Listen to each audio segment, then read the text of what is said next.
ಐತಿಹಾಸಿಕ ಪ್ರಸಿದ್ಧವಾದ 12ನೇ ಶತಮಾನದ ಮಹಾನ್ ಶಿಲ್ಪಿ ಜಕಣಾಚಾರಿಯವರ ಕೆತ್ತನೆಗಳಿಂದ ಕಂಗೊಳಿಸುತ್ತಿರುವ ಗದಗ ಜಿಲ್ಲೆಯ ಲಕ್ಷ್ಮೇಶ್ವರ ಪಟ್ಟಣದ ಶ್ರೀ ಸೋಮನಾಥ ದೇವಾಲಯದ ಲಕ್ಷ ದೀಪೋತ್ಸವ ಕಾರ್ಯಕ್ರಮ.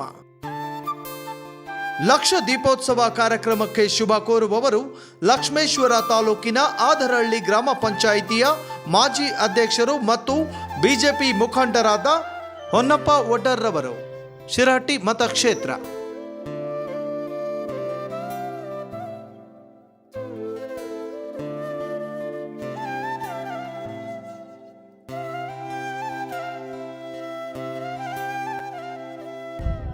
ನಾಡಿನ ಎಲ್ಲರಿಗೂ ನಮಸ್ಕಾರ. ನಾಡಿನ ಸಮಸ್ತ ಜನತೆಗೆ ಲಕ್ಷ್ಮೇಶ್ವರ ಶ್ರೀ ಸೋಮನಾಥ ದೇವಸ್ಥಾನದ ಲಕ್ಷ ದೀಪೋತ್ಸವದ ಶುಭಾಶಯಗಳು. ಪ್ರತಿ 5 ವರ್ಷದಂತೆ 3ನೇ ಬಾರಿಗೆ ನಡೀತಕ್ಕಂಥ ಶ್ರೀ ಸೋಮನಾಥನ ಲಕ್ಷ ದೀಪೋತ್ಸವಕ್ಕೆ ಎಲ್ಲರೂ ಭಾಗವಹಿಸಿ ಆ ಸೋಮನಾಥನ ಕೃಪಾ ಆಶೀರ್ವಾದಕ್ಕೆ ಪಾತ್ರರಾಗಬೇಕಂತೇಳಿ ಎಲ್ಲ ನಾಡಿನ ಯುವಕರಲ್ಲಿ, ಹಿರಿಯರಲ್ಲಿ, ತಾಯಂದಿರಲ್ಲಿ, ಅಣ್ಣ ತಮ್ಮಂದಿರಲ್ಲಿ ಆದರದ ಸ್ವಾಗತವನ್ನು ಕೋರುತ್ತೇನೆ.